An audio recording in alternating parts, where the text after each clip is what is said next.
प्रिय विद्यार्थियों, आज हम लोग एक्टिनोमाइसीट्स के बारे में बात किया जाएगा। जैसा कि आप सामने में देख रहे हैं, एक्टिनोमाइसीट्स प्रोकैरियोटिक ऑर्गेनिज्म होते हैं। इनके न्यूक्लियस का ऑर्गेनाइजेशन प्रिमिटिव, प्रोकैरियोटिक, इंसिपिएंट न्यूक्लियस वाले होते हैं।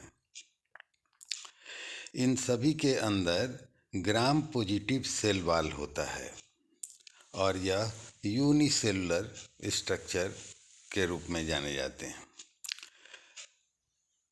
इनका जो स्ट्रक्चर है वह फंजाई के समान होता है। ऐसा इसलिए कहा जा रहा है कि पहले तो यह हम लोग के विचार में होना चाहिए कि यह एक बैक्टीरिया है। बैक्टीरिया के ग्रुप में एक्टिनोमाइसीट्स रखा गया है और इसकी समानता फंजाई के साथ है, तो यह बड़ी बात है। इसका जो थैलस का जो स्ट्रक्चर होता है वह फिलामेंटस होता है, densely branched and raised colony over the substrate like fungi. तो एक्टिनोमाइसीट्स की मार्फोलॉजी पे यदि ध्यान दिया जाए तो यह कैसा होता है? यह फिलामेंटस होता है बैक्टीरिया, तो फिलामेंटस बैक्टीरिया एक्टिनोमाइसीट्स, और ब्रांच भी हो सकता है और raised colony over the substrate. जिस सबस्ट्रेट पे यह ग्रो करता है वहाँ पर कॉलोनी एक उभार लिए हुए होता है। ऐसा ही फंजाई के केस में भी देखा जा सकता है। इसके जो कैरेक्टर्स हैं, फीचर्स हैं, वह बैक्टीरिया से मिलते हैं। नेचुरली यह बैक्टीरिया में रखा भी गया है।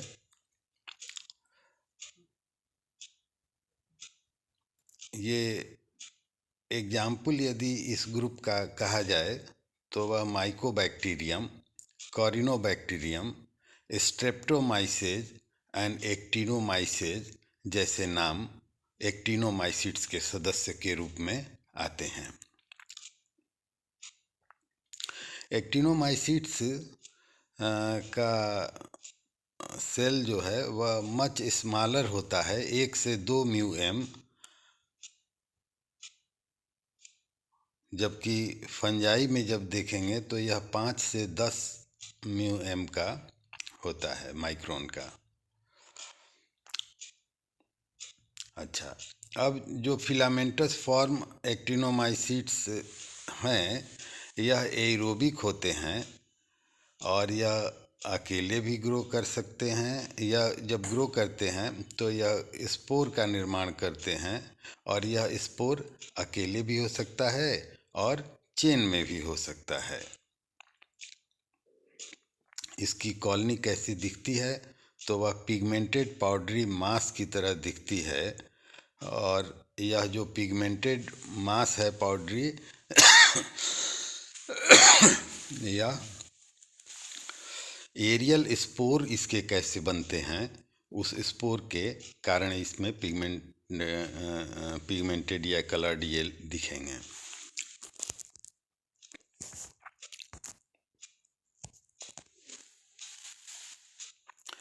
एक्टिनोमाइसीट्स बैक्टीरिया से निम्न कैरेक्टर शेयर करता है।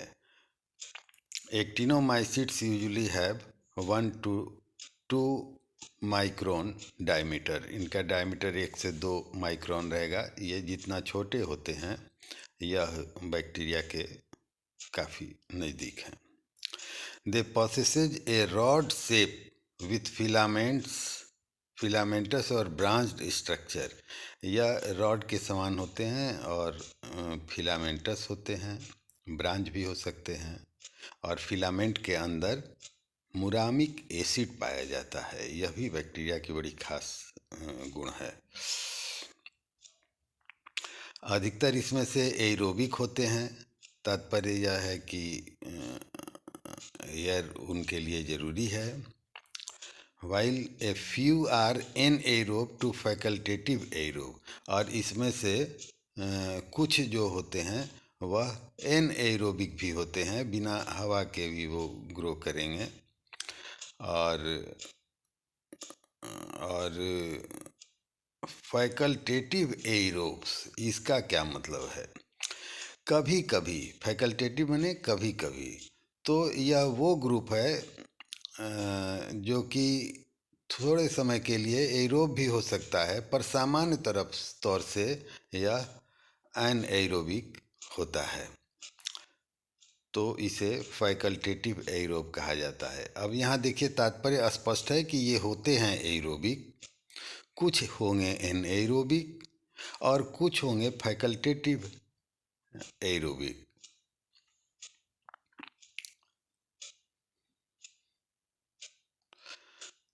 Cell wall and internal structure are similar to bacteria. Cell wall और उसका इंटरनल स्ट्रक्चर जो होता है एक्टिनोमाइसीट्स के सदस्य का, वो बैक्टीरिया के ही समान होता है।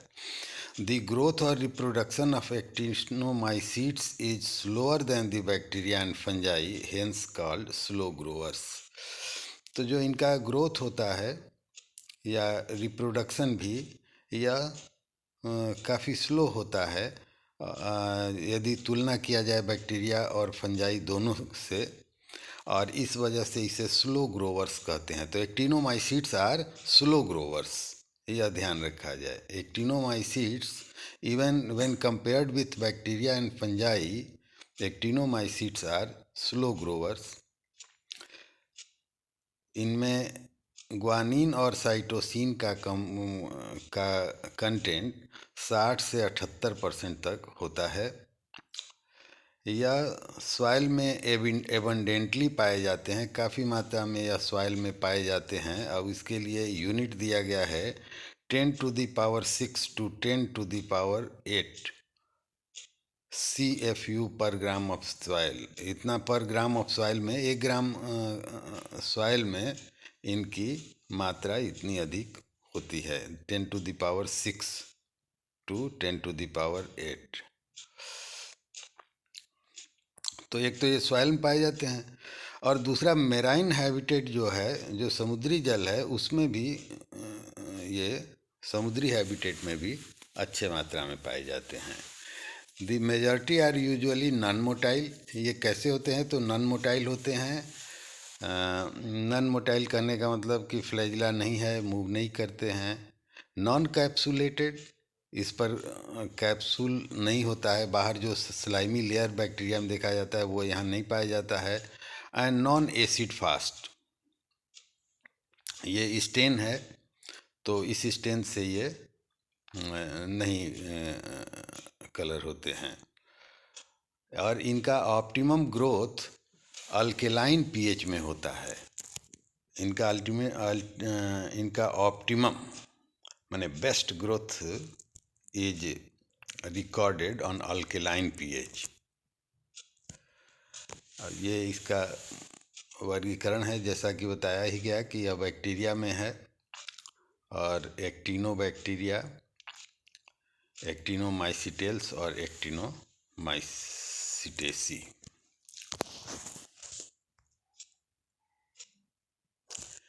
आपके समक्ष इसका एक चित्र मौजूद है, लाइफ साइकिल ऑफ एक्टिनोमाइसीट्स का। यहाँ आप देख सकते हैं कि कैसे वेजिटेटिव ग्रोथ इनका हो रहा है सबस्ट्रेट से हाइफा, जो कि सबस्ट्रेट के अंदर भी है और सबस्ट्रेट के ऊपर भी है, तो एरियल हाइफा हो गया। अब जब एरियल हाइफा निकल रहा है तो इससे स्पोरेंजिया, और इसमें सेप्टेशन और स्पोर मैच्यूरेशन आप देख रहे हैं। स्पोर रिलीज हो रहा है, फ्री स्पोर हो रहा है, और फिर जर्मिनेशन करके यह अपना वेजिटेटिव थैलस का निर्माण कर दे रहे हैं।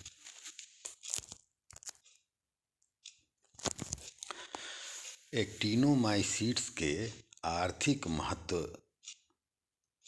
बहुत हैं। क्या है भाई? तो सबसे पहले तो एक्टिनोमाइसीट्स में, जैसे आप स्ट्रेप्टोमाइसेज कहते हैं तो स्ट्रेप्टोमाइसिन नाम का एंटीबायोटिक इनसे मिलेगा। ये ब्रॉड क्लासिफिकेशन किया गया है जिसमें बताया जा रहा है कि इनका बायोमेडिकल यूज, अब जैसे स्ट्रेप्टोमाइसिन है, biopesticide, bio corrosion, plant growth hormone, bio remediation, industry में इनका यूज, और एग्रो एक्टिव कंपाउंड के निर्माण में भी ये के लिए ये जाने जाते हैं। तो यह इसका एक ब्रॉड क्लासिफिकेशन है कि किन किन क्षेत्रों में एक्टिनोमाइसिट्स का उपयोग किया जाता है।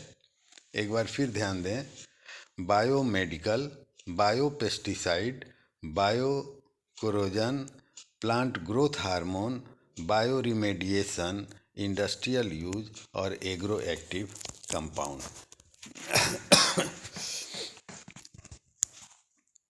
आइए अब इनके डिटेल हम लोग देखें कि किस प्रकार से इन भिन्न भिन्न क्षेत्रों में भिन्न भिन्न प्रकार के इनके आर्थिक उपयोग होते हैं। देखिए, पहली बात है कि actinomycete digest complex compound as chitin, cellulose, hemicellulose, यहाँ तक कि टॉक्सिक कंपाउंड भी जो है इन्वायरमेंट में, उसका भी यह डिकम्पोजिशन का कार्य करते हैं।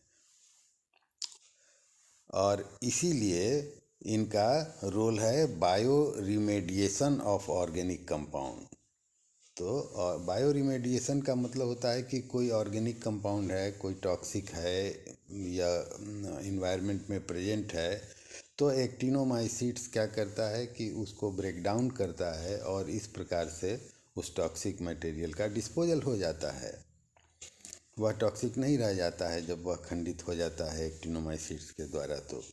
तो इसी चीज़ को bio remediation of organic compound कहा जाता है। यह बात टॉक्सिक कंपाउंड पर भी लागू है, हेमीसेलुलोज पर, काइटिन पर, सेलुलोज पर, इन सब को डाइजेस्ट करने की इनकी क्षमता है। और यह डाइजेस्ट करने की क्षमता इनकी क्यों होती है? तो large array of enzyme that they produces, इस केमिकल एंजाइम, केमिकल वीपन है एंजाइम, जो कि भिन्न भिन्न प्रकार के कॉम्प्लेक्स ऑर्गेनिक कंपाउंड को ब्रेक डाउन करने का काम करता है। अच्छा, एक और इंटरेस्टिंग बात कि it can survive up to 50 degree Celsius, crucial for composting.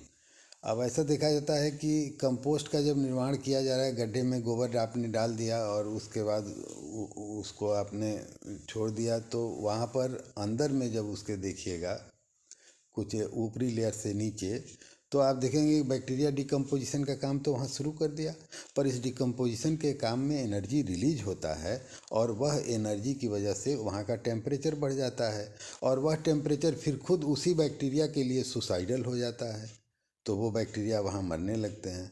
तो वैसी भी स्थिति में इस प्रकार के बैक्टीरिया जो एक्टिनोमाइसिट्स ग्रुप के हैं वो वहाँ सर्वाइव करेंगे और उसके बाद यह डिकम्पोजिशन को और न्यूट्रिएंट रिलीज को वहाँ पर कंटिन्यू रखेंगे। बेटर कंपोस्टिंग, कंपोस्ट जो गोबर का खाद बनता है वह बेहतर ढंग से कंपोस्ट तैयार होगा।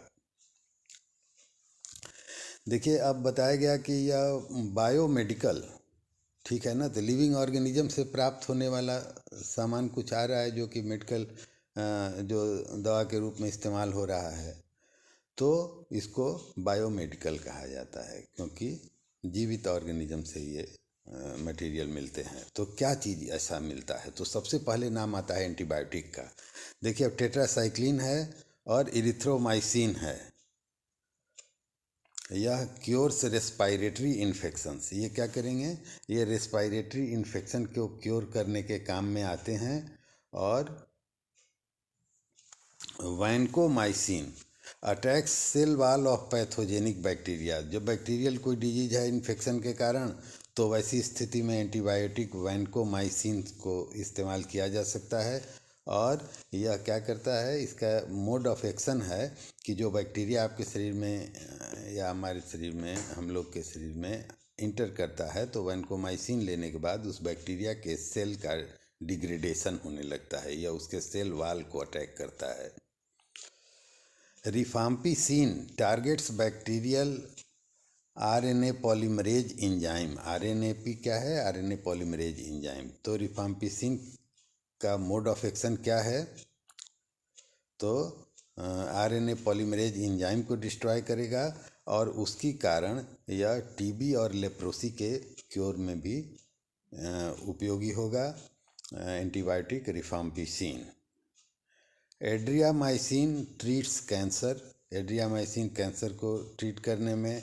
Amphotericin attacks the fungal membrane. Rapamycin enables organ transplant. तो इस प्रकार से हम लोगों ने देखा कि बायोमेडिकल साइड में यह सबसे बड़ा आर्थिक उपयोग आप जान ही रहे हैं, antibiotic microbial product that kills the other microbe. Microbial products that kill other microbes are called antibiotics. तो ये एंटीबायोटिक अनेक प्रकार के हम लोगों ने देखा और यह इसके आर्थिक महत्व को निश्चय ही पूरी दावेदारी के साथ सामने रखता है। Actinomycetes inhabit the soil and produces फाइटोहार्मोन,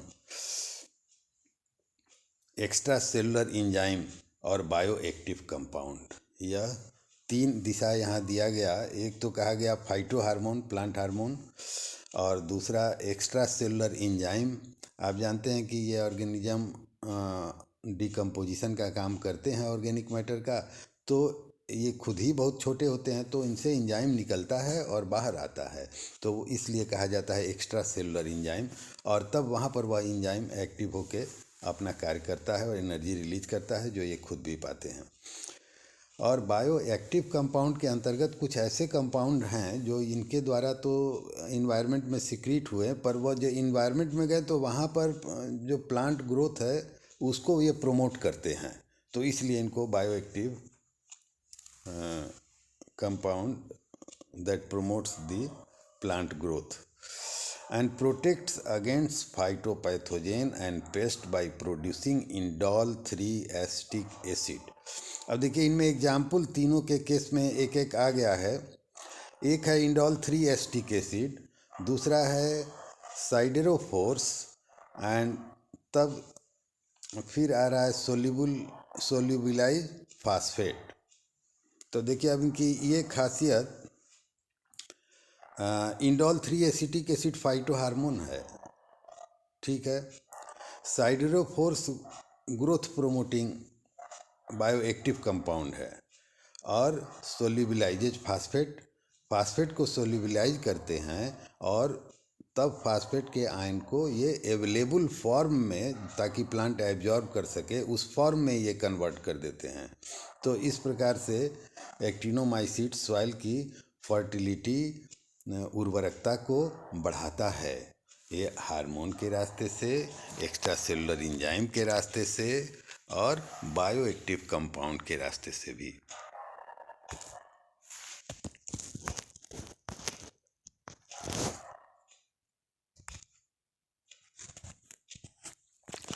अब देखिए एंजाइम्स इनके द्वारा प्रोड्यूस होते हैं lipase, cellulase, catalase, amylase, chitinase. अब पहले ही यह बताया गया कि कॉम्प्लेक्स ऑर्गेनिक कंपाउंड को ये ब्रेक डाउन करने का काम करते हैं, कंपोस्टिंग में भी इनका इस्तेमाल होता है। तो अब नेचुरली है कि वो ऐसे एंजाइम प्रोड्यूस करते हैं जिसके द्वारा कि भिन्न भिन्न प्रकार के कॉम्प्लेक्स ऑर्गेनिक कंपाउंड का ब्रेक डाउन होता है। तो वो एंजाइम में लाइपेज है। अच्छा, lipase, cellulase, catalase, amylase, chitinase, ये जो एंजाइम इनसे प्राप्त होते हैं, उन एंजाइम का ह्यूमन के द्वारा, आदमियों के द्वारा विभिन्न प्रकार से इस्तेमाल इंडस्ट्री वगैरह में कैसे किया जा रहा है। लाइपेज का इस्तेमाल होता है डिटर्जेंट एंड फार्मास्यूटिकल इंडस्ट्री में, और सेलुलेज का उपयोग होता है एनिमल फीड इंडस्ट्री में। कैटालेज का इस्तेमाल होता है डिटर्जेंट इंडस्ट्री में। एमाइलेज का उपयोग फूड, टेक्सटाइल और पेपर इंडस्ट्री में, और काइटिनेज का उपयोग बायोकेमिकल इंडस्ट्री में किया जाता है। ये माइक्रोबियल जो प्रोडक्ट आते हैं, इसी के आधार पर एक जाइमेटोलॉजी कहा जाता है या इंडस्ट्रियल माइक्रोबायोलॉजी, तो इसमें इनका उपयोग किया जाता है। Produces agro active compound in rhizosphere zone, colonizes root, protect plant from the pathogenic fungi. ये राइजोस्फोर रूट जिस जोन में ग्रो करता है उस जोन को राइजोस्फीरिक जोन कहते हैं। और एक्टिनोमाइसिट्स की क्या खासियत है कि यह रूट को कोलोनाइज करता है और एक्स्ट्रा सेलुलरली इन चीज़ों को जो केमिकल्स वगैरह अभी इंजाइम और हार्मोन ये सब कहा उन सबों को बाहर एक्सक्रीट करता है। तो colonizes roots and protect plant from pathogenic fungi. तो उससे क्या होता है कि जो पैथोजेनिक फंजाई है उनसे यह प्रोटेक्ट करने का भी काम करता है। कोलोनाइजेज रूट पर अपना एक लेयर बनाता है, रूट पर ग्रो करता है, वहाँ पर भिन्न भिन्न प्रकार के ये केमिकल लाता है और काइटिनेज भी है और सेलुलेज भी है। अब आप ज़रा गौर करिए कि कोई फंगल ऑर्गेनिज्म है जो कि पैथोजेन है और वह प्लांट के रूट की तरफ बढ़ रहा है। जैसे फ्यूजेरियम एक एग्जाम्पल है आपके सामने। फ्यूजेरियम क्या करता है? विल्ट डिजीज कॉज करता है। कहाँ पर विल्ट कॉज करता है?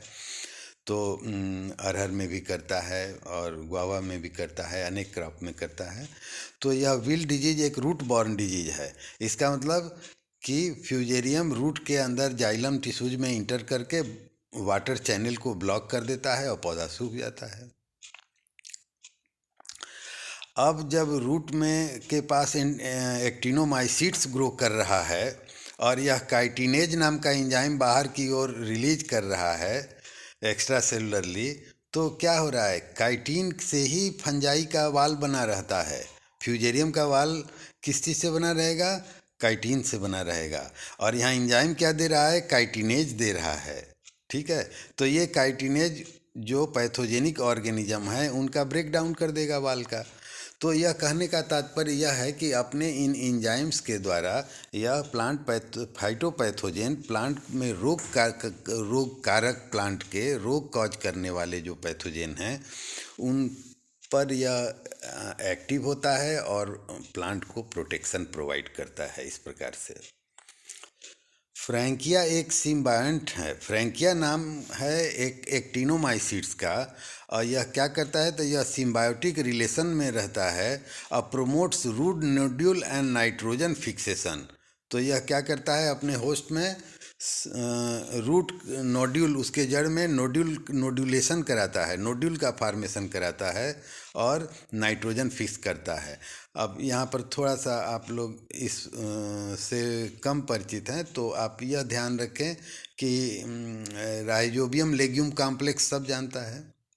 राइजोबियम एक बैक्टीरिया है, लेग्यूम के जड़ में नोड्यूल्स का फॉर्मेशन होता है, राइजोबियम वहाँ बैठा रहता है। राइजोबियम जो है वह एटमॉस्फेरिक नाइट्रोजन को फिक्स करता है और पौधे को देता है और पौधा से कार्बन या कार्बोहाइड्रेट को लेके अपने सर्वाइव करता है। तो कहने का तात्पर्य यह है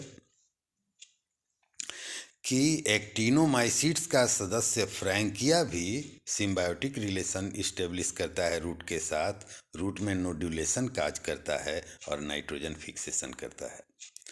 produces anti microbial substance attacks pathogenic microbes. अब एंटी माइक्रोबियल सबस्टांस, पहले तो यहाँ एंजाइम का जिक्र आदमी किया ही, और भी प्रकार के या केमिकल अपने इन्वायरमेंट में जो सेक्रीट करता है उस केमिकल के द्वारा जो दूसरे पैथोजेनिक माइक्रोब्स हैं उनको यह किल करता है। और इसी वजह से इसकी ये जो क्षमता है, इसी कारण इसे बायोपेस्टिसाइड के तौर पर भी इस्तेमाल किया जा सकता है। और यह एक ऐसा भी बायोपेस्टिसाइड है जो इंसेक्ट को भी अटैक करता है। अब गौर करिएगा, मैंने बात किया फंजाई की, कहा कि उसका वाल काइटिन का बना होता है और यह काइटिनेज एंजाइम सिक्रीट करता है। अब एक दूसरे तरफ एनिमल ग्रुप में आ जाइए जहाँ पर इंसेक्टा एक इनवर्टिब्रेट का क्लास है और इंसेक्टा के अंदर भी क्यूटिकल काइटिन तेलचट्टा जैसे है इंसेक्ट। तो इस प्रकार से इस ग्रुप में भी काइटिन एबंडेंटली अवेलेबल रहता है, प्रेजेंट रहता है। और इसके अंदर एक्टिनोमाइसिट्स के अंदर काइटिनोलाइटिक एंजाइम काइटिनेज होता है। तो इस प्रकार से यह उन्हें भी नष्ट करने में सहयोग करता है। तो यह बायोपेस्टिसाइड के तौर पे इस्तेमाल होता है इंसेक्ट के अगेंस्ट। ठीक है दोस्तों, थैंक यू वेरी मच। आपने ध्यानपूर्वक मेरी बातें सुनी। आपको एक्टिनोमाइसीट्स के जेनरल फीचर, सामान्य लक्षण और इसके आर्थिक महत्व, यह 2 पंक्तियाँ BSc 1 सेमेस्टर 1 में है। तो इसकी चर्चा हम लोगों ने की। आप इसे लाइक करें यदि अच्छा लगे, सब्सक्राइब तो अवश्य करना चाहिए अपने महाविद्यालय के विद्यार्थियों को, ताकि जो भी या और भी लोगों को, ताकि जो भी इस प्रकार से आपके नए सिलेबस में जो क्लास के कम समय में न कवर कर पाऊँ तो इस प्रकार से आपको कवर करूं और आपके पास परमानेंट रूप से रिटेन मटेरियल भी हो जाएगा, जिसे जब चाहें आप देख सकते हैं। जब आप फुर्सत में, जब आपको अवसर मिले तब इसे आप देख और समझ सकते हैं। और इसमें कुछ कमी रह जाए तो उस कमी को आप कमेंट में भी डालिए, तो इससे उन कमी को दूर किया जाएगा। ठीक है, थैंक यू वेरी मच।